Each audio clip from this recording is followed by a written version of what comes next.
Assalamualaikum warahmatullahi wabarakatuh. Perkenalkan, saya Sari Sarlina dengan NIM C1 Channel 21209. Di sini saya akan membahas materi mengenai akad mudharabah. Baiklah, langsung saja ke sub pembahasan yang pertama, yaitu pengertian akad mudharabah.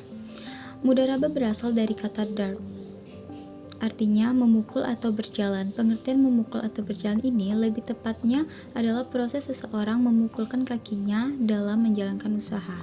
Mudharabah adalah akad kerjasama usaha antara dua pihak di mana pihak pertama atau sahibul mal menyediakan seluruh 100% modal, sedangkan pihak lainnya menjadi pengelola.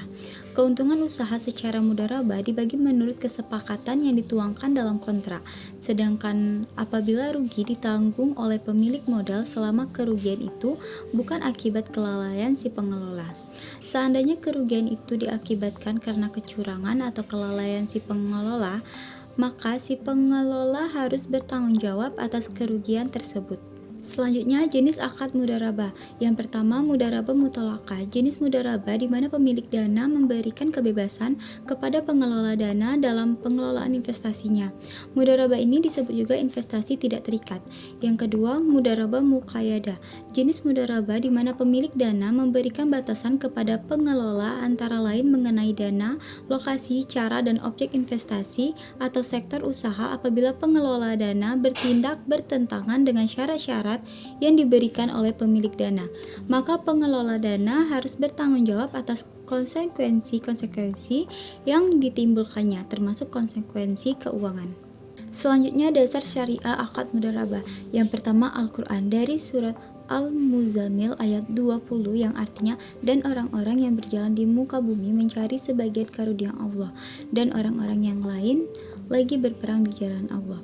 Yang kedua, hadis diriwayatkan dari Ibnu Abbas bahwa Sayyidina Abbas bin Abdul Muthalib jika memberikan dana ke mitra usahanya secara mudharabah, ia mensyaratkan agar dananya tidak dibawa mengarungi lautan, menuruni lembah yang berbahaya atau membeli ternak. Jika menyalahi peraturan tersebut, maka yang bersangkutan bertanggung jawab atas dana tersebut. Disampaikanlah syarat-syarat tersebut kepada Rasulullah dan Rasulullah pun memperbolehkannya. Yang ketiga, ijma. Ijma di dalam mudharabah yaitu adanya riwayat yang menyatakan bahwa jamaah para sahabat menggunakan harta anak yatim untuk mudharabah, di mana perbuatan itu diperbolehkan oleh sahabat lainnya. Yang keempat, qiyas. Mudharabah dikiaskan dengan al-musaqah atau menyuruh seseorang untuk mengelola kebun. Di antara manusia ada yang kaya, ada yang miskin.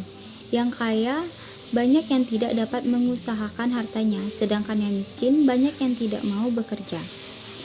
Dengan adanya mudharabah diharapkan dapat memenuhi semua golongan dan untuk kemaslahatan bersama dalam memenuhi kebutuhan hidup. Selanjutnya, prinsip pembagian hasil usaha. Sistem bagi hasil merupakan sistem di mana dilakukannya perjanjian atau ikatan bersama di dalam melakukan kegiatan usaha. Di dalam usaha tersebut diperjanjikan adanya pembagian hasil atas keuntungan yang didapat antara kedua belah pihak atau lebih. Bagi hasil adalah bentuk return atau proses aktivitas usaha dari kontrak investasi dari waktu ke waktu, tidak pasti dan tidak tetap.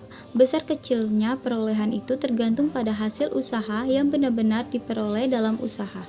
Dalam hukum Islam, penerapan bagi hasil terus memperhatikan prinsip at-ta'awun, yaitu saling membantu dan saling bekerja sama di antara anggota masyarakat untuk kebaikan, sebagaimana dinyatakan dalam Al-Quran, dan tolong menolonglah kamu dalam mengerjakan kebajikan dan ketakwaan, dan janganlah kamu tolong menolong dalam berbuat dosa dan pelanggaran, serta menghindari prinsip al-iktinaz, yaitu menahan uang atau dana, dan membiarkannya menganggur atau tidak digunakan untuk transaksi, sehingga tidak bermanfaat bagi masyarakat umum.